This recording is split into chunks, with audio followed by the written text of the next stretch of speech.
And welcome back, everybody, to the Law News Network. I've been your host this morning, also editor-in-chief of LawNewz.com, Rachel Stockman. You've just been listening to the lead detective in the Morris Brothers trial, a trial we are streaming here on the Law News Network about two NBA players that are on trial facing assault charges. I'm joined here by Marc Edelman. He is a sports law expert and also a professor in this field. Can you tell, at Baruch College, I want to put a plug in for them as well, a lot of the questions in this case surround what the outcome of this is going to be. At this point, we're still in the middle of the trial, right? But if they're found guilty of a felony, what happens to them in terms of their NBA career? Well, before we get to the NBA internal jurisprudence, the simplest answer is if they're found guilty for a felony, worst case scenario is they could go to jail or be put under house arrest. Now, if that happens, the issue of whether you could play in the NBA becomes moot if you're already incarcerated. Presuming, however, that's not the case, under the NBA collective bargaining agreement, the league has the right to punish a player for off-court misconduct. However, unlike in the NFL, in the NBA, any punishment that's put in place by the league is subject to appeal to a neutral outside arbitrator to determine whether the punishment is appropriate. So if they're convicted, what's your estimation in what penalties they'll face for this?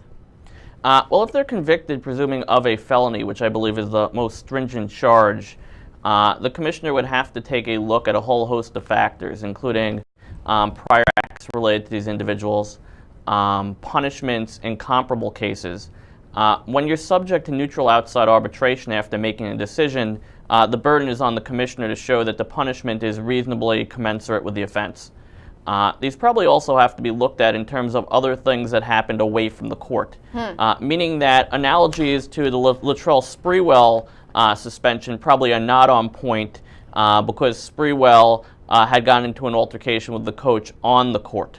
So the fact that this happened outside of the court, not during when they were playing, does that factor into the decision by the NBA too? Potentially? Mildly. Now, a commissioner could suspend a player for up to 12 games for things that happen related to the court, and that doesn't even go to arbitration.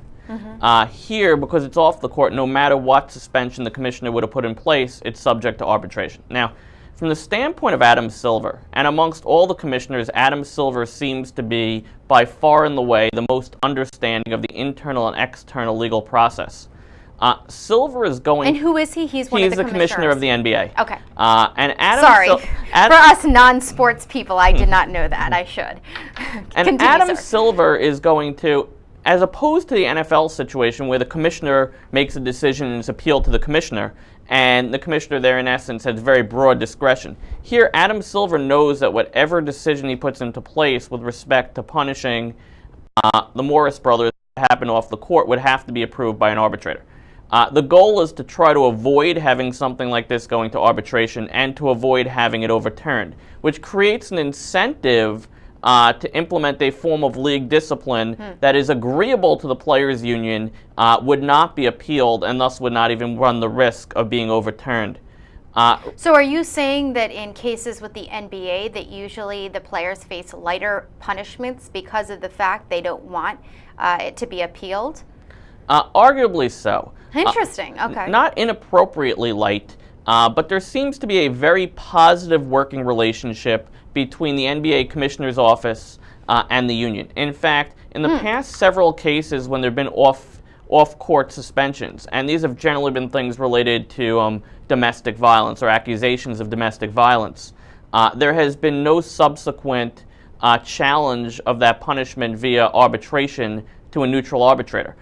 Generally, the commissioner and the union have been able to sit down in conjunction with the player and reach an agreement that not that the player is going to want to be suspended for a period of time, but that the suspension that's put in place is sufficiently reasonable that it's not worthwhile challenging. Major League Baseball has gotten good on that scope too in recent years.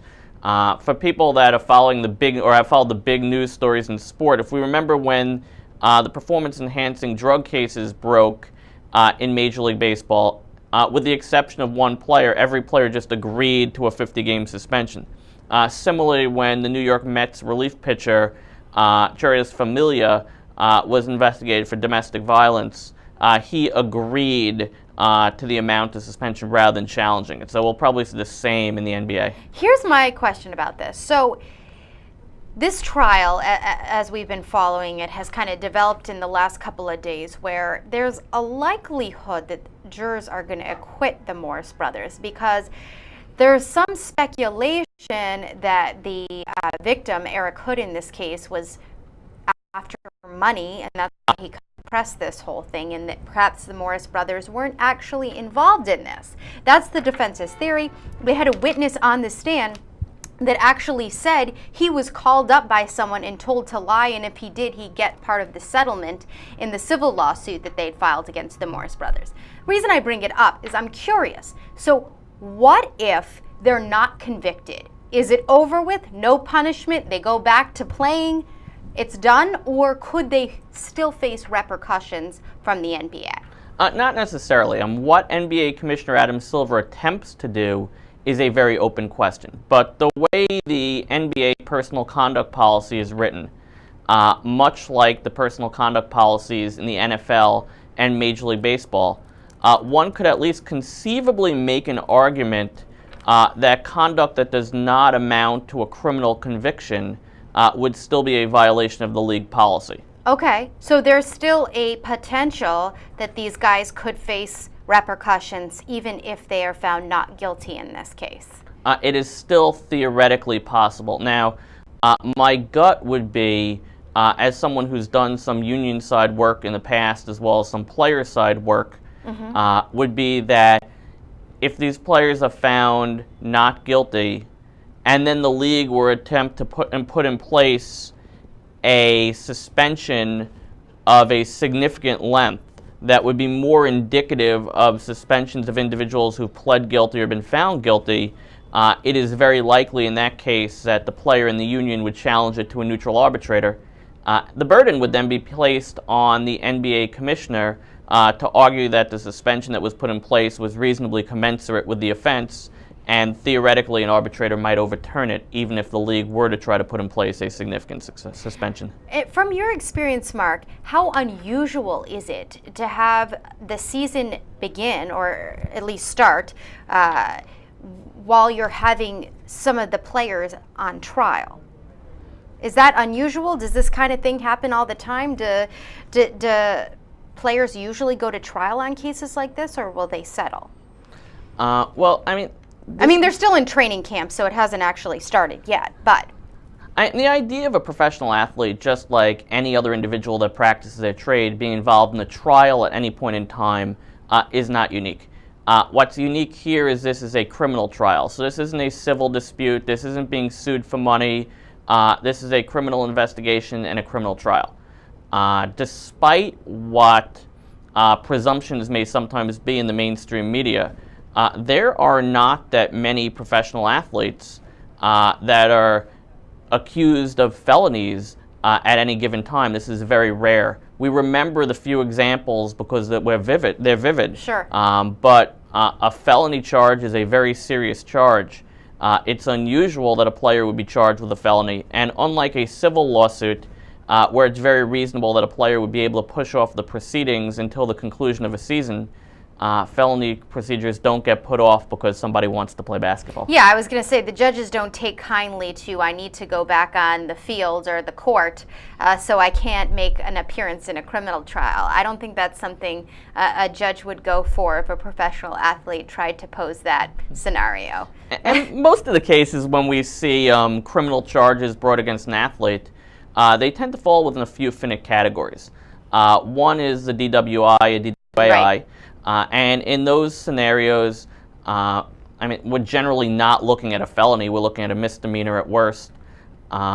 We have all of the unfortunate cases of domestic violence. More often than not, if it's allegations of domestic violence against one's spouse, oftentimes the spouse does not want to cooperate with the criminal charges, and often those settle. This is kind of unique because it's a felony. It's unique, or at least a felony allegation. Right. This is unique because it's not something that's domestic. And this is entirely out of the hands of these two athletes and their teams. Well, excellent. Marc Edelman, sports law. You run a consulting business, from what I understand, that you consult unions and teams on issues like this, yes, involving I do. collective bargaining agreements. You also teach this field. You're a professor. We appreciate your insight on this, because I think it's so important, because honestly, that is why people are interested in this trial. Usually here on the Law News Network, we don't cover assault cases. We usually, sadly, have to cover murder trials because they're often the most interesting for our viewers. But this one is particularly interesting because of the high-profile nature of this, and also the possible repercussions for the Morris brothers if they are found guilty in terms of their careers with the NBA. So thanks so much for joining us, Marc. Hope you'll be back on the Law News Network. Let's